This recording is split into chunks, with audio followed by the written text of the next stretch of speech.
Hello students, welcome to my YouTube channel.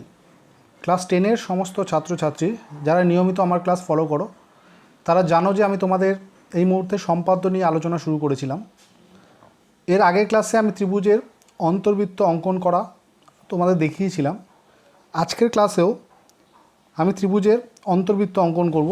সেখানে আমি অন্য আরেকটি প্রবলেম নিয়ে আলোচনা করব। তোমরা মন দিয়ে তাহলে ক্লাসটি দেখো। আশা করি আজকের ক্লাসের পর ত্রিভুজের অন্তর্বৃত্ত অঙ্কন করা নিয়ে তোমাদের মধ্যে যদি কোনো সমস্যা থেকে থাকে তাহলে সেই সমস্ত সমস্যা দূর হয়ে যাবে। তাহলে তোমরা মন দিয়ে ক্লাসটি দেখতে থাকো। আজকের ক্লাসে আমি তোমাদের যে প্রবলেমটি নিয়ে আলোচনা করব সেখানে দেওয়া আছে, দেখো, একটি সমদ্বিবাহু ত্রিভুজ অঙ্কন করো যার ভূমির দৈর্ঘ্য 10 সেন্টিমিটার। অর্থাৎ একটা সমদ্বিবাহু ত্রিভুজ অঙ্কন করতে বলা হয়েছে যার ভূমির দৈর্ঘ্য 10 সেন্টিমিটার এবং সমান কোণের একটির পরিমাপ 45 ডিগ্রি। তোমরা জানো যে একটি সমদ্বিবাহু ত্রিভুজের ক্ষেত্রে তার দুটো বাহু সমান হয়, দুটো বাহু সমান হলে দুটো কোণও সমান হয়। এখানে বলা হয়েছে এই সমদ্বিবাহু ত্রিভুজটির ভূমির দৈর্ঘ্যটি 10 সেন্টিমিটার আর যে দুটো কোণ সমান সেটা হচ্ছে 45 ডিগ্রি। তাহলে দুটো কোণ হচ্ছে 45 ডিগ্রি হলে আর একটা কোণ কী হবে? একটা ত্রিভুজের তিনটে কোণের সমষ্টি হয় 180 ডিগ্রি, তাই তো? তার মধ্যে দুটো কোণ হচ্ছে 45 ডিগ্রি। কেন দুটো কোণ 45 ডিগ্রি? কারণ বলছে সমান কোণের একটির পরিমাপ 45। তাহলে সমান কোণের একটির পরিমাণ যদি 45 ডিগ্রি হয় তাহলে অপরটার পরিমাপও 45 ডিগ্রি হবে। অর্থাৎ 45 + 45 = 90 ডিগ্রি হয়ে গেল এই দুটোর যোগফল।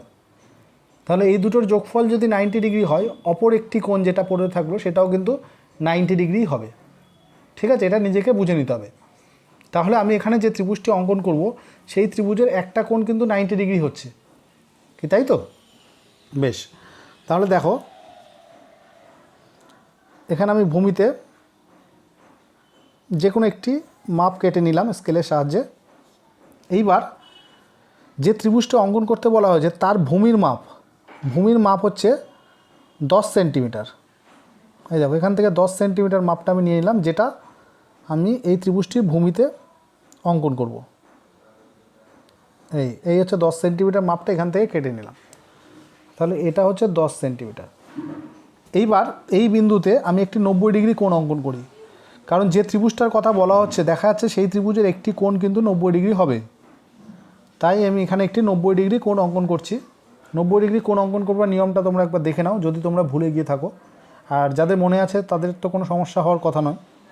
90 ডিগ্রি কোণ অঙ্কন করবার জন্য প্রথমে যে কোনো একটি বৃত্তচাপ, এই যে এখানে বসিয়ে যে কোনো একটি বৃত্তচাপ আমি কেটে নিলাম, যে কোনো বৃত্তচাপ। এবার এই কাটাকে এই বিন্দুতে বসিয়ে ওই একই বৃত্তচাপ আমি আবার এখান থেকে কেটে নিলাম। ঠিক আছে, তাহলে এখানে একটা ছেদ বিন্দু পেলাম। এবার এই বিন্দুতে কাটাকে বসিয়ে আমি এখান থেকে আবার একটি বৃত্তচাপ অঙ্কন করলাম। ঠিক আছে, একই রকমভাবে আবার দেখো তারা এই বিন্দুতে ছেদ করছে, এই বিন্দুতে আবার কম্পাসের কাটাকে বসালাম, বসিয়ে আবার এখান থেকে এইভাবে কেটে নিলাম। তাহলে কি করলাম দেখো, প্রথমে কম্পাসের কাটাকে এখানে বসিয়ে যে কোনো একটি বৃত্তচাপ আমি কেটে নিয়েছি। তাহলে এই বৃত্তচাপটি এই ভূমিকে এই বিন্দুতে ছেদ করেছে। তাহলে যে বিন্দুতে ছেদ করবে সেই বিন্দুতে এবার তুমি কাটাকে বসাও, বসিয়ে একই চাপ, এই চাপটার যাতে কোনো চেঞ্জ না হয়, একই পরিমাপ চাপ আবার এখান থেকে কেটে নাও। তাহলে তারা পরস্পরকে, এই যে এই চাপকে এই বিন্দুতে ছেদ করেছে। এবার কাটাকে এই বিন্দুতে বসাও, আবার এখান থেকে একটি বৃত্তচাপ, একই মাপের বৃত্তচাপ কেটে নাও, তারা এখানে ছেদ করেছে। আবার এখান থেকে এদিকে কাটাকে বসিয়ে, এখানে কাটাকে বসিয়ে উপরের দিকে বৃত্তচাপ টানো, তাহলে তোমরা এখানে একটা ছেদ বিন্দু পাবে। এবার স্কেলের সাহায্যে এই প্রথম যে বিন্দুটা দিয়ে শুরু করেছিলে এই বিন্দুটার সঙ্গে এখানে যে বিন্দুটা পেলে এইভাবে জুড়ে দিয়ে এটাকে বর্ধিত করে দাও। ঠিক আছে, জুড়ে দিয়ে একটু উপর দিকে বর্ধিত করে দাও। ঠিক আছে, তাহলে এইখানে এই কোণটা তৈরি হয়ে গেল কত? 90 ডিগ্রি। আচ্ছা, একটা কোণ 90 ডিগ্রি, আর যে দুটো সমান কোণ সেই দুটোর মাপ কত? সেই দুটোর মাপ হচ্ছে 45 ডিগ্রি করে, সেই দুটোর মাপ হচ্ছে 45 ডিগ্রি। এবার 45 ডিগ্রি এই যে বিন্দুটা, এখান থেকে তোমার এই দিকে একটা 45 ডিগ্রি কোণ অঙ্কন করতে হবে। তুমি চাইলে এই 45 ডিগ্রি কোণটাকে বাইরে অঙ্কন করে রাখতে পারো, আর যদি মনে করো এখানে অঙ্কন করবে তাহলে সেক্ষেত্রে কী হয়, এই জায়গাটা একটু ঘিজিমিজি হয়ে যাবে, সেই কারণে বাইরে অঙ্কন করে নেওয়া ভালো। 45 ডিগ্রি কোণটাকে বাইরে অঙ্কন করে নিতে পারলে তারপর আমি কোণের সমান করে কোণ অঙ্কন করে নেব। তা দেখো 45 ডিগ্রি কোণ অঙ্কন কীভাবে করবে। 45 ডিগ্রি কোণ অঙ্কন করবার জন্য প্রথমে 90 ডিগ্রি কোণটাকে আঁকতে হবে, ঠিক আছে। 90 ডিগ্রি কোণটা অঙ্কন করবার পর এবার কোণটাকে সমদ্বিখণ্ডিত করলে 45 ডিগ্রি আমরা পেয়ে যাব, অর্থাৎ 90 ডিগ্রির যে অর্ধেক সেটাই কিন্তু 45 ডিগ্রি, ঠিক আছে। তাহলে 90 ডিগ্রি কোণ কীভাবে অঙ্কন করে, 90 ডিগ্রি কোণ অঙ্কন করে এইমাত্র এখানে দেখালাম, সেভাবে দেখো আমি চটপট এঁকে নিচ্ছি। আরেকবার তোমরা দেখে নাও, তাহলে তোমাদের বুঝতে আরেকটু সুবিধা হবে। প্রথমে কাটাকে বসিয়ে যে কোনো বৃত্তচাপ, এবার এইখানে কাটাকে বসিয়ে এদিকে বৃত্তচাপ, এবার এইখানে কাটাকে বসিয়ে এদিকে বৃত্তচাপ, এইখানে কাটাকে বসিয়ে এইদিকে বৃত্তচাপ। এবার স্কেলের সাহায্যে এই বিন্দুটি এবং এই বিন্দুটি, এই দুটো বিন্দুকে জুড়ে দিলে আমার 90 ডিগ্রি কোণ হয়ে গেল। তাহলে এখানে আমি প্রথমে এখান থেকে এই পর্যন্ত, দেখো এখান থেকে এই পর্যন্ত এই যে বৃত্তচাপ, এই কোণটাই কিন্তু 90 ডিগ্রি। এবার আমি এই 90 ডিগ্রি কোণটাকে অর্ধেক করব, অর্ধেক করলে 45 ডিগ্রি হয়ে যাবে। কীভাবে অর্ধেক করব, প্রথমে এখানে কাটাকে বসিয়ে এই অর্ধেকের থেকে বেশি বৃত্তচাপ নিয়ে নাও। মোটামুটি এই যে বৃত্তচাপ, এখান থেকে শুরু করে এই যে বৃত্তচাপ, কাটাকে এখানে বসিয়ে অর্ধেকের চেয়ে বেশি, আনুমানিক অর্ধেকের চেয়ে বেশি এই যে একটা বৃত্তচাপ নিয়ে এই দিকে এইভাবে একটি বৃত্তচাপ অঙ্কন করলাম, ঠিক আছে। এই দিকে এইভাবে একটি বৃত্তচাপ অঙ্কন করলাম। এবার কাটাকে এখানে বসিয়ে ওই একই বৃত্তচাপ, এটা কিন্তু চেঞ্জ হলো না, একই বৃত্তচাপ এখানে বসিয়ে, দেখো কাটাকে এই জায়গাটায় বসিয়ে ওই একই বৃত্তচাপ নিয়ে এই সাইডে আমি আরেকটি বৃত্তচাপ অঙ্কন করলে আগের বৃত্তচাপকে এই বৃত্তচাপটি এই বিন্দুতে ছেদ করবে। এই যে বিন্দুটা, এই বিন্দুতে দেখো ছেদ করছে। এবার স্কেলের সাহায্যে এইভাবে তুমি জুড়ে দাও, স্কেলের সাহায্যে এইভাবে জুড়ে দাও। হ্যাঁ, একটু সরে গেছে, তার ফলে কিন্তু আমার গণ্ডগোল হয়ে যেতে পারে যে আমি যখন অন্তর্বৃত্ত অঙ্কন করব সেটা কিন্তু ত্রিভুজের 3টে বাহুকে স্পর্শ নাও করতে পারে, সেই দিকে কিন্তু খেয়াল রাখতে হবে, যে সতর্ক থাকতে হবে যাতে আমার কোনো ত্রুটি না থাকে কোথাও, তাহলে কিন্তু এটা সহজে মিলতে চাইবে না। যাক, আমার সামনে একটু সরে গেছে, দেখা যাক কী হয় লাস্টে। তো এই যে কোণটি, অর্থাৎ এখান থেকে এই পর্যন্ত যে কোণ, এটা হচ্ছে 45 ডিগ্রি। পুরোটা ছিল 90 ডিগ্রি, তাকে আমি অর্ধেক করলাম, তার ফলে এই যে কোণটা তৈরি হলো এই অর্ধেকটি, সেটা হচ্ছে 45 ডিগ্রি। এই কোণটাকে এবার আমি এই কোণের সমান করে এইখানে আমি 45 ডিগ্রি এদিকে অঙ্কন করব। কোণের সমান করে কোণ কী করে অঙ্কন করে দেখে নাও। প্রথমে এইখানে কাটাকে বসিয়ে এই চাপটাকে তোমাকে নিতে হবে, এই যে এখানে যে চাপটা নেওয়া আছে এই চাপের মাপটা এখান থেকে নিয়ে এইখানে কাটাকে বসাও, বসিয়ে এই সাইডটা যেহেতু আমি 45 ডিগ্রি আঁকবো, তাই কাটাকে এই সাইডে মুখ করে ওই বৃত্তচাপটি অঙ্কন করে নিলাম। এবার তুমি কাটাকে এখানে বসাও, বসিয়ে যে 45 ডিগ্রি যতটা এসছে সেই মাপটা নিয়ে নাও। এই হচ্ছে 45 ডিগ্রি মাপটা, দেখো, ঠিক আছে। এই হচ্ছে 45 ডিগ্রি মাপটা, কাটাকে এখানে বসিয়ে নিয়ে নিলাম। এবার এই মাপটা নিয়ে এইখানে কাটাকে বসিয়ে এই দিকে একটি সেই চাপটা, এই যে চাপটা আমি এখানে নিলাম, এই চাপটা এখানে বসিয়ে এই দিকে একটি বৃত্তচাপ অঙ্কন করলাম। তার ফলে এই যে আগের যে বৃত্তচাপ, সেই বৃত্তচাপকে এই বৃত্তচাপটি যে বিন্দুতে ছেদ করলো, স্কেলের সাহায্যে দেখো আমি এইভাবে জুড়ে দেবো এটাকে। হ্যাঁ, স্কেলের সাহায্যে এইভাবে জুড়ে দেব, এই বিন্দু থেকে শুরু করে জুড়ে দিয়ে এবার এদিকে এইভাবে বর্ধিত করে দিতে হবে, এদিকে বর্ধিত করে দিতে হবে, ঠিক আছে। হ্যাঁ, কিন্তু দেখো এই সাইড, তার ফলে দেখো এই যে বাহুটি, এই বাহুটি সেটা একটু ছোট পড়ে গেছে, এটাকে আর একটু বাড়িয়ে দাও, দেখবে যাতে কোথাও না সরে যায়। বাড়িয়ে দিলে এই দেখো এখানে একটা ত্রিভুজ তৈরি হয়। এই হচ্ছে ত্রিভুজটি, যে যার এটা হচ্ছে নাম দিলাম ধরো এই যে বিন্দুটি, এটাকে নাম দিলাম এ বিন্দু, এই যে এ বিন্দু, আর এটা হচ্ছে বি বিন্দু, আর এটা হচ্ছে সি বিন্দু, আর এই কোণটা হচ্ছে 45 ডিগ্রি। ঠিক আছে, এই কোণটি হচ্ছে 45 ডিগ্রি। তাহলে এইখানে এই হচ্ছে সমদ্বিবাহু ত্রিভুজটি অঙ্কন করলাম, যে এবিসি একটি সমদ্বিবাহু ত্রিভুজ যার একটি কোণ দেখো, এটা সমদ্বিবাহু ত্রিভুজ যার একটা কোণ হচ্ছে 45 ডিগ্রি, আর এই কোণটাও তুমি যদি মেপে দেখো এটাও 45 ডিগ্রি আসবে। দুটো কোণ 45 ডিগ্রি, একটা হচ্ছে 90 ডিগ্রি। ঠিক আছে, এরকমই একটি সমদ্বিবাহু ত্রিভুজ আছে।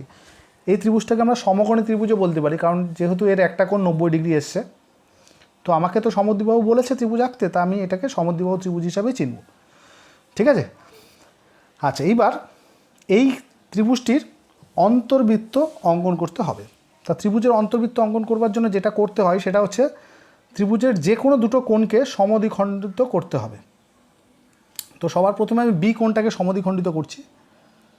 কীভাবে সমদ্বিখণ্ডিত করব একটি কোণকে? একটা কোণকে সমদ্বিখণ্ডিত করতে গেলে তুমি এটাকে একটা কাজ করতে পারো। এখানে যেহেতু এই যে একটা বৃত্তচাপ অলরেডি আঁকা আছে, একটা বৃত্তচাপ দেখো এখানে অলরেডি আঁকা আছে, এই বৃত্তচাপের এখানে কাটাকে বসাও, বসিয়ে এই অর্ধেকের থেকে বেশি আনুমানিক অর্ধেকের থেকে বেশি চাপ নিয়ে এইদিকে একটি বৃত্তচাপ এবং কাটাকে এখানে বসাও, এখানে বসিয়ে এইদিকে একটি বৃত্তচাপ অঙ্কন করে দাও। তাহলে এই দুটো বৃত্তচাপ দেখো যে বিন্দুতে ছেদ করেছে, স্কেলের সাহায্যে এই বি বিন্দু এবং এই ছেদ বিন্দু, এই দুটো বিন্দুকে জুড়ে এটাকে বর্ধিত করে দিলেই আমি বি কোণের সমদ্বিখণ্ডক পেয়ে যাব। এই যে বি কোণটি তার সমদ্বিখণ্ডক পেয়ে গেলাম। একই রকমভাবে এবার সি কোণের ক্ষেত্রেও তাই। এদিকে বৃত্তচাপটা আমার অলরেডি টানা আছে, যদি না টানা থাকতো তাহলে যে কোনো একটি মাপ নিয়ে আমি বৃত্তচাপ এঁকে নিতাম। এখন যেহেতু আমার টানা আছে, এখন সেই বৃত্তচাপটার এই বিন্দুতে কাটাকে বসিয়ে আনুমানিক অর্ধেকের থেকে বেশি, দেখো অর্ধেকের থেকে বেশি, এখান থেকে এই যে মাপ এর অর্ধেকের থেকে বেশি একটি চাপ নিয়ে তুমি এদিকে একটি বৃত্তচাপ অঙ্কন করো এবং কাটাকে এখানে বসিয়ে এদিকে একটি বৃত্তচাপ অঙ্কন করো। এর ফলে তুমি দেখো সি বিন্দু থেকে, যে সি বিন্দুটা থেকে এই দুটো বৃত্তচাপ যেখানে ছেদ করেছে সেই ছেদ বিন্দুদ্বয় জুড়ে এভাবে বর্ধিত করে দাও। এইভাবে বর্ধিত করলে এই সমদ্বিখণ্ডক দ্বয়, যে দুটো সমদ্বিখণ্ডক আমি অঙ্কন করেছি, তারা পরস্পর এই যে এখানে একটা বিন্দুতে এসে মিলিত হচ্ছে বা ছেদ করছে, এখানে একটা বিন্দুতে এসে ছেদ করলো। এবার এই ছেদ বিন্দুটা থেকে ত্রিভুজের ভূমির উপর যে কোনো একটি বৃত্তচাপ তুমি নিয়ে নাও, যে কোনো একটি বৃত্তচাপ এইভাবে আমি নিয়ে নিলাম।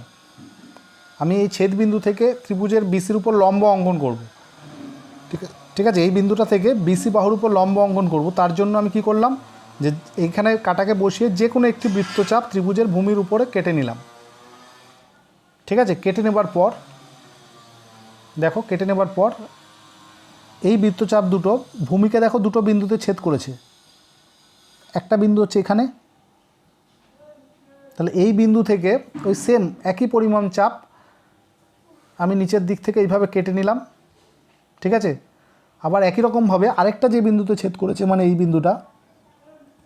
বিন্দু থেকেও আমি একই পরিমাণ চাপ, একই পরিমাপ, এই চাপের কিন্তু কোনো পরিবর্তন নেই, একই পরিমাপ থাকছে, সেটা এই সাইড থেকে আমি আবার কেটে নিলাম একটি বৃত্তচাপ অঙ্কন করে। তাহলে দেখো এই দুটো বৃত্তচাপও কিন্তু একটা বিন্দুতে ছেদ করেছে। এবার স্কেলের সাহায্যে এই বিন্দুটা থেকে সমদ্বিখণ্ডক দ্বয় যে বিন্দুতে ছেদ করেছে সেই বিন্দু থেকে এই যে ছেদ বিন্দু পেলাম এখানের উপর, এই বিন্দু থেকে এই বিন্দুটাকে স্কেল দিয়ে জুড়ে দিলেই আমার বিসি বাহুর উপর লম্ব অঙ্কন করা হয়ে যাবে। বিসি বাহুর উপর লম্ব অঙ্কন করা হয়ে গেল। ঠিক আছে, এরপর কি করতে হয়, এরপর কম্পাসকে এখানে বসিয়ে এই যে মাপটা, এই মাপটাকে ব্যাসার্ধ করে, এই মাপটা বলতে এই যে লম্বটা বিসি বাহুকে যে বিন্দুতে ছেদ করলো, এই মাপটাকে ব্যাসার্ধ করে আমি এইভাবে একটি বৃত্ত অঙ্কন করব। এই দেখো, এইভাবে একটি বৃত্ত অঙ্কন করলাম। এই বৃত্তটি হবে ত্রিভুজটির অন্তর্বৃত্ত। ঠিক আছে, মোটামুটি দেখা যাচ্ছে যে তিনটে বাহুকেই কিন্তু স্পর্শ করেছে। এটা কিন্তু যদি কোথাও ভুল ত্রুটি থেকে থাকে হয়ে যায়, সামান্য কোথাও কোনো মাপে যদি গণ্ডগোল হয়ে যায় বা সরে যায়, কম্পাস যদি সামান্য কোথাও অ্যাঙ্গেল আঁকতে গিয়ে যদি সরে যায়, তাহলে কিন্তু দেখা যাবে যে এই যে বৃত্তটা আমি অঙ্কন করলাম এটা কিন্তু তিনটে বাহুকে স্পর্শ করবে না।